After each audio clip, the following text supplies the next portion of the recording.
All right, the Combative Swords are back for another edition of Deciding Splits. This week, we're going to be going over UFC Vegas 3, specifically the co-main event, which was a banger of a fight. Thankfully, it was the fight of the night, so this will be entertaining to watch. Yeah. We got Josh Emmett. He got the unanimous decision victory over Shane Burgos. It looks like all three judges gave him rounds 1 and 3. One judge gave him a 10-8 in round 3. The other two only gave him 10-9s.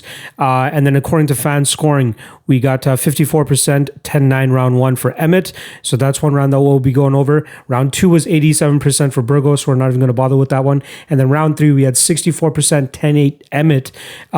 We just want to confirm whether that should be a 10-8 or not, because 36% of people, as well as two judges, had it 10-9 for Josh Emmett. It seems like media scoring, the majority had it 29-28 Emmett, meaning they didn't give a 10-8 in round 3. 4 media members had it 10-8 round 3.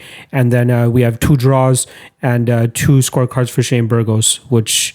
Again, it's going to come down to round 1 to determine whether a draw or a Burgos scorecard even makes sense.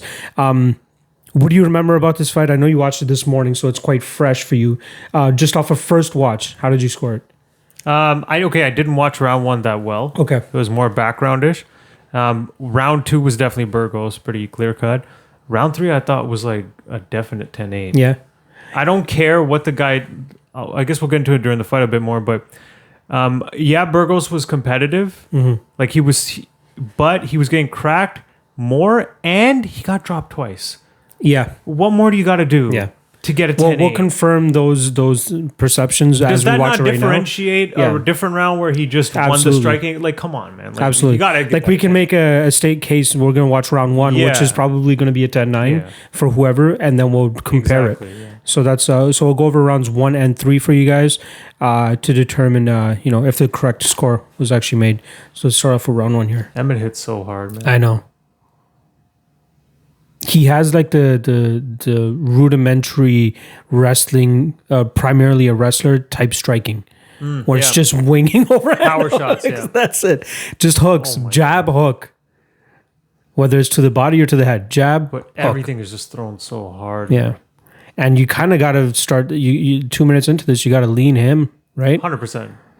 Burgos is just not landing enough. I don't think it's actually like... It's not even up for debate. Yeah. This is definitely Emmett winning so far. Mm-hmm. That was a good jab by Burgos. The only thing he has going against him is that he's moving backwards. That's it. And his back is against the cage. But he's the one landing the better shots. Oh big shot by Emmett.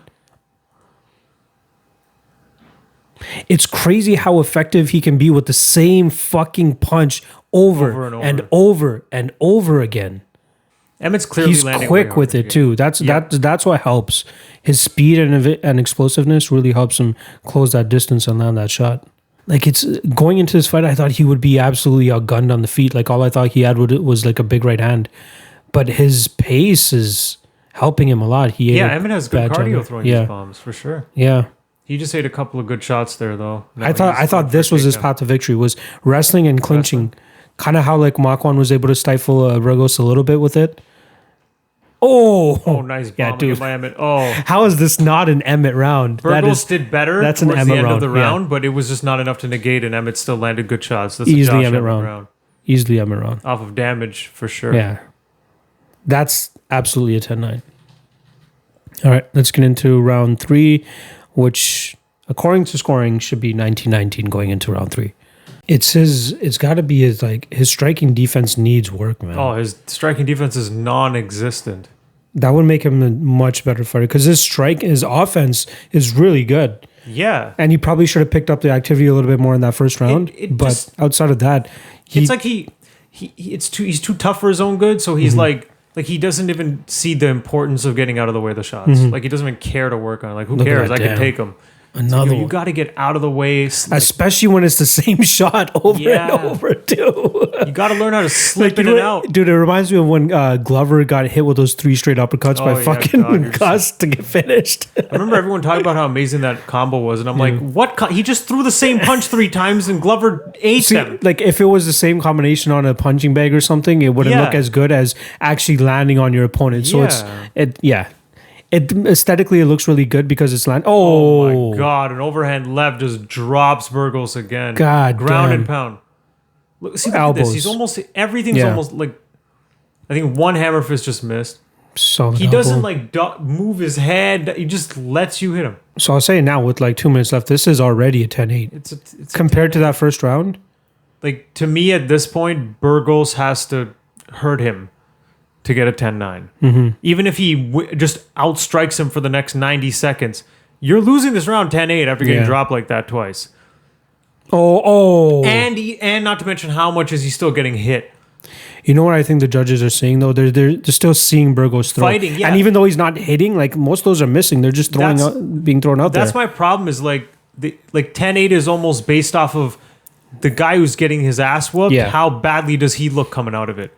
Yeah. Where it's like, well, no. How much some offense was he throwing? Even if it wasn't effective, if it looked like he was throwing offense. No, that and how hurt he looks coming out of it. So like if he's really out of it, it's like more likely to be a 10-8. But if he's still competitive, even though he took that damage, they'll still give it like a 10-9. It's like, no, but just because he's tough and survived it doesn't mean you give him a 10. He got his ass whooped.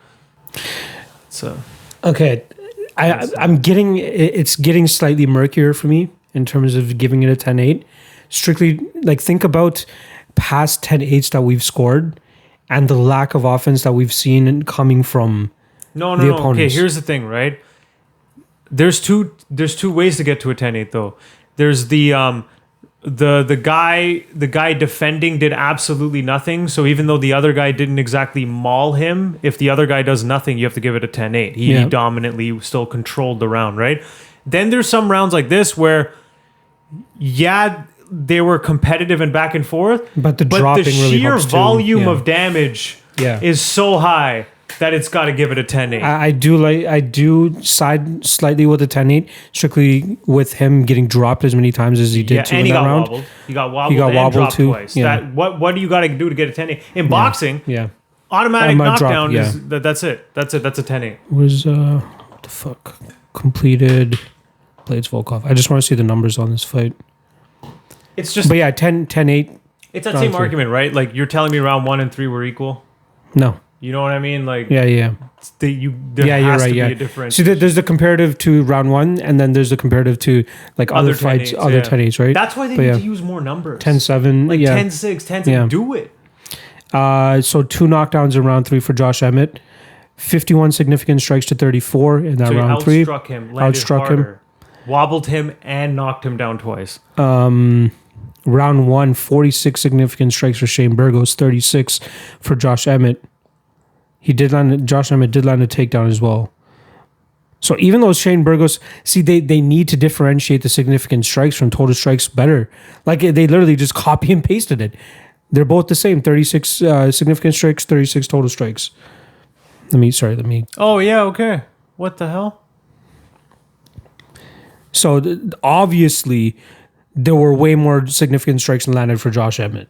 Those numbers not good. Different degrees of significant strikes, because right now it's because they're like, round 3. They have a little bit of a difference there, right? It's almost like they only have 2 categories, which is like pitter patter or significant. Yeah, like that's it. There's different levels. I don't know about you, but I saw way more significant than pitter patter from fucking Emmett compared to Burgos here. Everything he was throwing was a bomb. Yeah, but I would final go 29-27.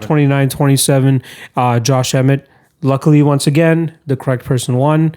10-8 didn't really come into account here in terms of even if they had all given it a 10-9. But that is pretty.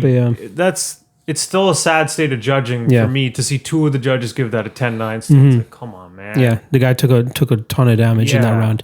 All right, so we got a 29-27 Josh Emmett, unanimous for both of us. Great fight. We did do Kevin Aguilar and Charles Rosa last week, but we gave zero effort in that fucking podcast. I did not feel like it was good for us to drop that episode. Care. Did not give a fuck. What did we score? I don't even remember what we scored. 29-28 Rosa. Rosa, we did score for Rosa. So if you guys did want to know what we scored, it was 29-28 Rosa on our end. But yeah, fuck that fight. All right, we're gonna hop into Combatisaurs next, so make sure you guys check that episode out. And see you guys next week.